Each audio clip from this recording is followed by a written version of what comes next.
저는 이번 식품 포럼이 세 번째 참석입니다. 그래서 오늘도 잊지 않고 펫푸드 쪽을 이렇게 또 초대해 주셔서 감사드리고요. 마지막 세션인데 편하게 펫푸드 시장은 이러하구나 라고 생각해 주시면 될 것 같습니다. 잠깐 회사 자랑을 좀 하겠습니다. 저희 글로벌 펫푸드 리더라고 말씀드릴 수 있고요. 기본적으로 연구 개발을 바탕으로 하는 그런 회사입니다.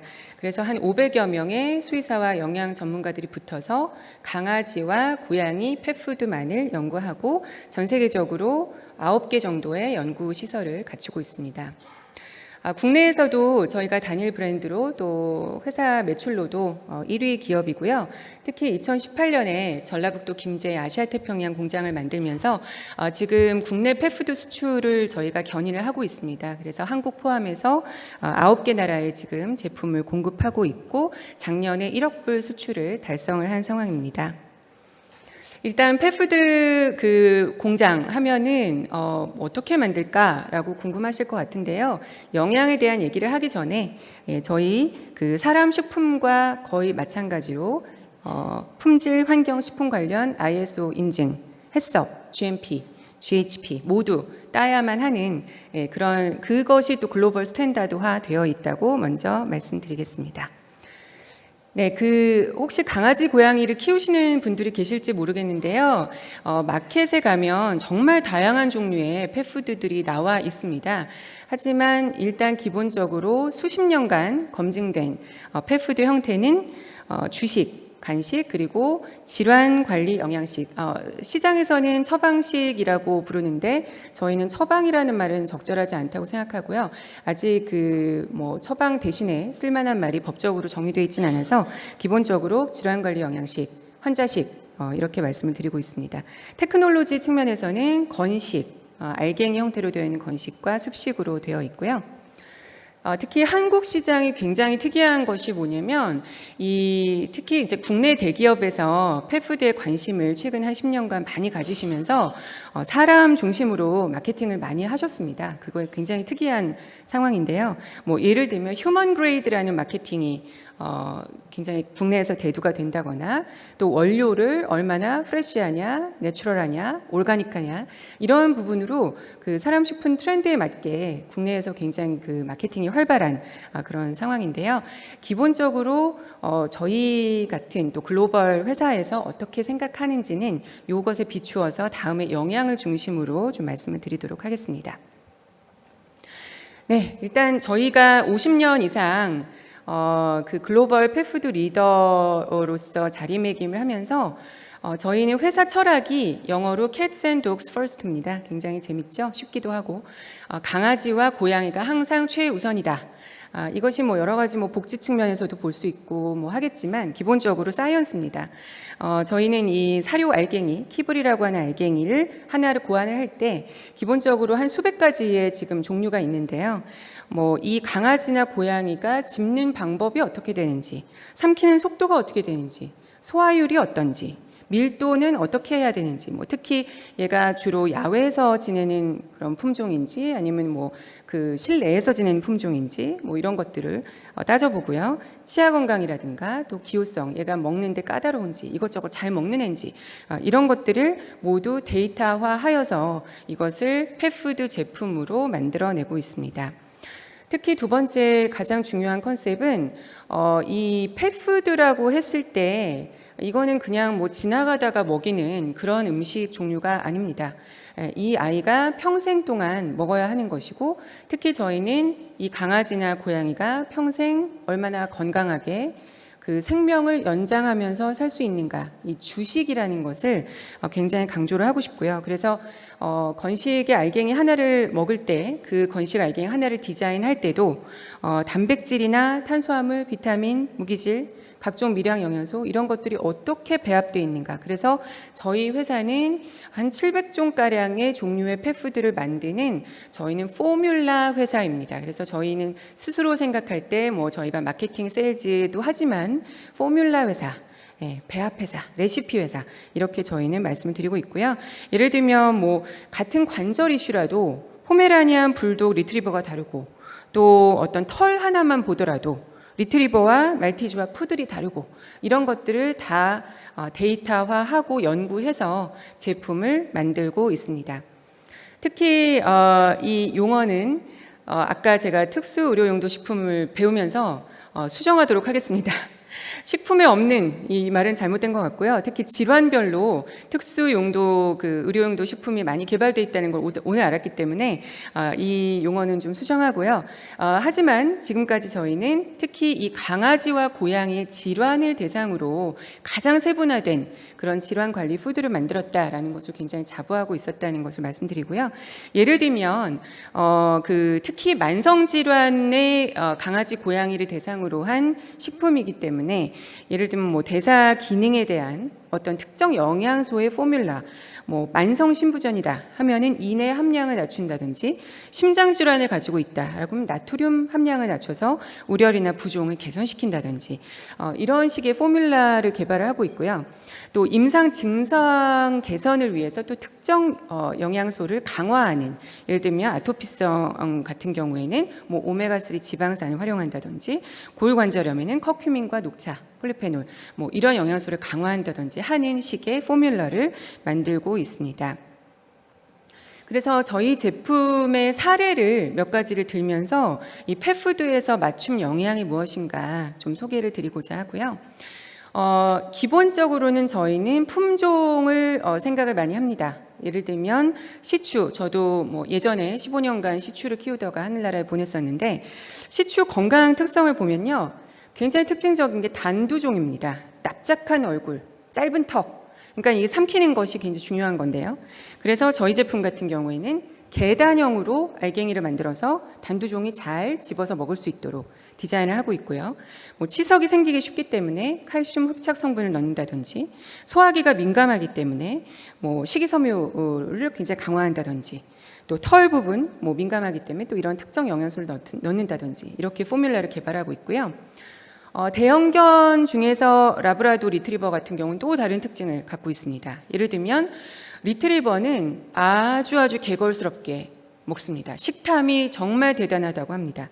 그래서 이 알갱이 모양만 보셔도 급하게 먹는 속도를 조절하기 위해서 드럼통 모양으로, 원통형으로 이렇게 알갱이를 개발하고 있고, 또 리트리버 특징이 체지방률이 굉장히 높기 때문에 살찌기가 쉽습니다. 비만율이 높고, 그래서 L-카르티닌을 넣어주어서 강화해서 체중 유지를 도와준다거나, 또 관절이 약하기 때문에 뭐 EPA, DHA 이런 걸 활용한다거나 이런 식으로 디자인을 하고 있고요. 요즘 국내에서 굉장히 많이 키우는 품종인데요. 비숑 프리제 같은 경우에는 굉장히 피부가 민감합니다. 털이 곱슬곱슬하고, 그래서 뭐 오메가, 지방산, 비타민 A 이런 부분이 중요하고, 또 과체중이나 비만이 실제 보시면 굉장히 몸집이 크거든요. 그래서 L-카르티닌 뭐 이런 걸 활용하고, 특히 중요한 게 이 비숑 같은 경우에 결석이 쉽게 발생하는 그런 상황이기 때문에 요로 결석을 예방하기 위한 그런 성분들을 또 활용을 하고 있습니다. 또 정신 건강 측면에서도 뭐 굉장히 정교하게 발달한 건 아니지만 어느 정도는 저희도 연구를 하고 있고, 특히 저도 몇 년 전에 말티즈 유기견을 입양해서 키우고 있는데 분리불안이 굉장히 버림받은 경험 때문에 분리불안이 굉장히 심하더라고요. 그래서 이런 스트레스 관련한 연구도 이 수의학 쪽에서 진행이 되고 있고요. 그래서 저희 회사 제품 같은 경우에는 이 어류에서만 추출되는 단백질 이름이 갭 오션 3D 블라블라 한 영양 성분이 있는데, 많은 논문들이 강아지의 스트레스에 도움이 된다고 연구 결과가 많이 나와 있습니다. 그래서 그 성분을 활용해서 저희가 릴렉스 케어라는 그런 제품도 출시를 한 상황이고요. 특히 아까 말씀드린 것처럼 이 펫푸드 내에도 의료용도 식품, 질환관리 식품이 있기 때문에 특히 피부 관련해서 고민이 굉장히 많으신데요. 피부는 사실 다양한 요인이 있습니다. 사람과 마찬가지로 뭐 환경적인 요인 뭐 다양하게 있는데, 특히 강아지와 고양이 같은 경우는 동물성 단백질로 인한 또 알러지가 사람과 다르게 또 있는 경우가 굉장히 많고 만연해 있습니다. 그래서 이 부분 같은 경우는 제품을 개발할 때 테크놀로지 측면에서 단백질을 가수분해해서 1000달톤 이하로 그래서 면역 반응을 최대한 줄여주게끔 하는 그런 솔루션으로 아날러제닉이라는 제품을 또 개발을 한 상태고요. 그 강아지, 고양이가 이제 그 노화하면서 가장 대표적으로 걸리는 질환이 신장 질환이 굉장히 많습니다. 그래서 레날이라는 제품인데요.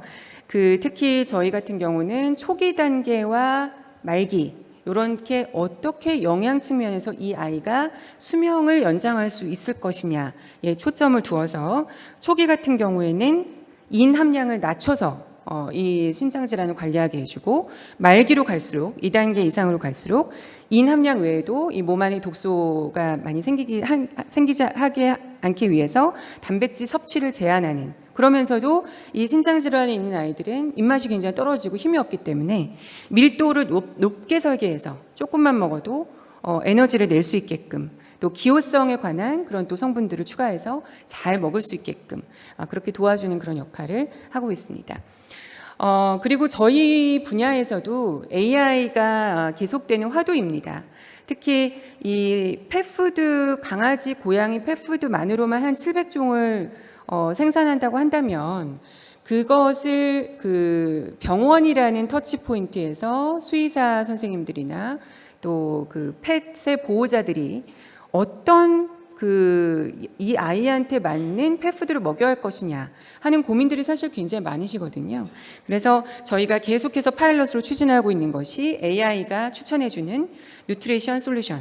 그래서 데이터를 일단 입력을 하는 거죠. 그리고 참고로 저희는 사람처럼 개인정보에 대해서는 민감도가 많이 떨어지기 때문에 또 보호자의 의지가 있으시다면 이 아이의 품종, 성별, 중성화 여부, 비만 단계, 질환, 건강 상태 이런 식으로 데이터를 입력하고 그 수십 년간 쌓인 알고리즘을 분석을 해서 영양 사료를 추천을 하게 됩니다. 근데 물론 이 과정에서 같은 말티즈인데 중성화가 돼 있는 경우 안 돼 있는 경우, 또는 뭐라고 해야 되죠? 믹스견인 경우도 있고, 또 질환이 있는데 중성화가 돼 있는 경우 안 돼 있는 경우, 여러 가지 조합이 있을 수가 있잖아요. 근데 이럴 경우에 어쨌든 좀 수의학적인 그런 인풋을 더 넣어서 이 아이가 해결해야 되는, 이 아이의 건강과 생명 유지를 위해서 어떤 점을 가장 해결해야 될 것인가라는 거를 우선순위를 두고 추천을 하는 방식을 따르고 있습니다. 예, 그래서 마지막으로 그 펫푸드에 대해서 참 관심이 참 많으시긴 하더라고요. 이렇게 보면은 정부에서도 관심 많으시고 식품회사에서도 관심 많으시고 한데, 일단 기본적으로 현재 국내에서 굉장히 사람의 마케팅적으로 이끌어 오셨음에도 불구하고 기본적으로 저희의 궁극적인 고객은 강아지와 고양이이기 때문에 이런 점이 국내에서 유달리 갭이 많이 발생을 하고 있는 것 같습니다. 그래서 이 강아지와 고양이의 데이터를 기반으로 한 영양에 대한 프레임워크를 국내에 세우는 게 굉장히 중요하다고 생각을 하고요. 특히 유럽이나 북미 지역에서는 저희 같은 산업에서 R&D에 대한 부분을 계속해서 제도화하는데 수십 년간 성공을 한 그런 상황이기 때문에 국내에서도 이런 글로벌 스탠다드에 대한 연구가 시작이 될 것이고, 정부에서도 지금 고민을 하고 계시고요. 그리고 우리나라의 펫 문화나 유병률을 통한 어떤 연구도 계속해서 병행이 되어야 될 것이라고 생각합니다. 그리고 마지막으로 이 펫 부분에 있어서는 정말 원료의 종류보다는 영양이 너무나 중요하고, 그것이 아까 말씀드린 것처럼 평생 건강하게 수명을 연장하는 주식이기 때문이고요. 그래서 원료를 바라보는 관점도 굉장히 효율성과 효과성 측면에서 바라봐야 된다고 생각을 합니다. 특히 저희는 이런 환경 측면에서 펫이 사람과 공존하는 것이 너무너무 중요하다고 생각을 하고요. 가금류 원료를 저희가 많이 쓰는데 사람이 먹는 부위가 있고 사람이 먹지 않는 부위가 있지 않습니까? 근데 예를 들면 내장 같은 경우에 사람이 굳이 먹지 않지만 동물한테는 굉장히 좋은 단백질의 그 원료이기 때문에 이런 식으로 육류나 이런 부분이 낭비되지 않도록 마케팅이나 규제 측면에서도 좀 인식을 펫푸드에 대해서는 달리 하는 것이 중요할 것이라고 생각을 합니다. 그래서 저희의 그런 맞춤 영양, 그리고 앞으로 국내에서 어떻게 제도를 만들어가면 좋을지 설명을 드렸는데요. 좀 의미 있는 시간 되셨으면 좋겠습니다. 감사합니다.